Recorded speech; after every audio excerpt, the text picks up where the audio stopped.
હોલીની વાર્તા. મિત્રો, હોલી અને હોલાની આ વાર્તા નથી, પણ આપણા જીવનની સમજવા જેવી વાર્તા છે. કે વાર્તા તો તમે ઘણી સાંભળી છે, પણ અમે ટૂંકી ટૂંકી વાર્તા તમારા સમક્ષ રજૂ કરીશું.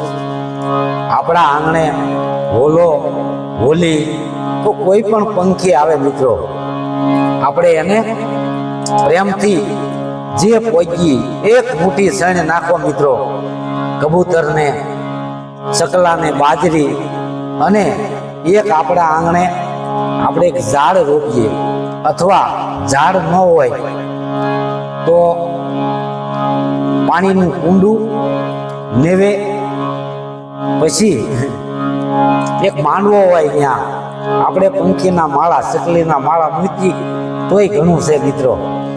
આપણે આંગણે જ્યારે એવા રૂડા લાગતા હોય પંખી, હોલો, હોલી, એને પણ આશે પંખીડાનો મેળો, ભવો ભવ નહીં રે આપણે ભેળો. એટલે આ તો પંખીડા છે, પ્રેમી પંખીડા હોય, અને આને વાંસા છે પણ કઈ એકતા નથી.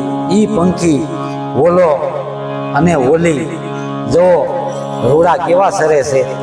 હોલો અને હોલી, હવે આ પંખીડા બધા લુપ્ત થતા જાય છે. ચકલી તો પાછી ચી છે, ચકલી, ચકલો, ચકી લાવી,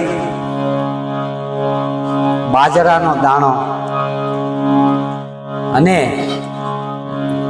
ચોખાનો દાણો, અને સકો લાવ્યો મગનો દાણો, ભેળા ખીચડી રાંધી. ચકાની વાર્તા નથી, પણ આપણા જીવનની વાત છે મિત્રો.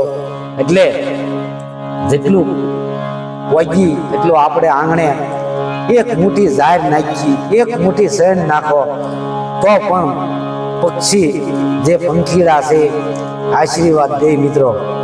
આપણે આ મારી વાર્તામાં કોઈ તમને સમજાવવાની વાત નથી, પણ હું પ્રેમથી ધનુભાઈ વાળા, મારી ચેનલ છે જય જય સુરત દાદા, જય સુરત દાદા, પણ કંઈક તમને બતાવી મોજૂદ વિડીયો બનાવેલો, મારા આંગણે બનાવેલો તમને વિડીયો બતાવું છું અને વાર્તા કહું છું.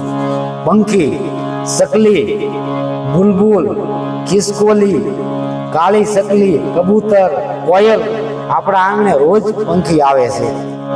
અને આપણે આ સૌરાષ્ટ્રની ધરતી મિત્રો, મારી સોરઠ જગજૂની અને ગરવો ગઢ ગિરનાર. તમે જુઓ મિત્રો, આપણે આંગણે કોઈ ભૂખ્યું નથી જાતું. કોઈ અતિથિ આવે, કોઈ માંગણા આવે તો પણ એને આપણે પાણી અને રોટલો જે પહોંચી અનાજ આવે, જમવાનું આપો મિત્રો, પૈસા ન આપો. પૈસાથી પાપ થાય છે. એ પૈસા કઈ રીતે વાપરતા હોય જોવું, એવું મારો અર્થ નથી કે કંઈક દેવું નહીં, પણ આપણે જીવનમાં વિચાર કરો. એ જ તારા આંગણિયા એ પૂછીને કોઈ ઘેરે આવે રે, આવકારો મીઠો એને આપજે રે જી. એ જ તારા દિવસ રે એ દેખીને દુખિયા આવે રે, બને તો થોડા કાપજે રે જી. જો આંગણે કેવા રૂડા પંખીડા લાગે આપણને, કીડીને કણ અને હાથીને મણ. ઈશ્વર જોઈએ જ છે, આપે જ છે, પણ આપણે જેટલું પોખતા હોય એટલું પંખીને, ગાયને ઘાસચારો આપણે રેડિયાર મૂકવા કરતા પણ આપણે આંગણે ગાય હોય તો મિત્રો બહુ મજા આવે. અને ગાયોને બધા તગડી મૂકે છે, અને ભેંસુને નથી તગાડતા મિત્રો. વિદેશમાં આપણું દૂધ જાય ને આપણા છોકરા નથી ખાતા. એટલે આપણા આંગણે પંખી આવે તો એને પ્રેમ કરીએ મિત્રો, અને કરમ ધર્મના ભાથા બાંધવાના છે આ જગતમાં.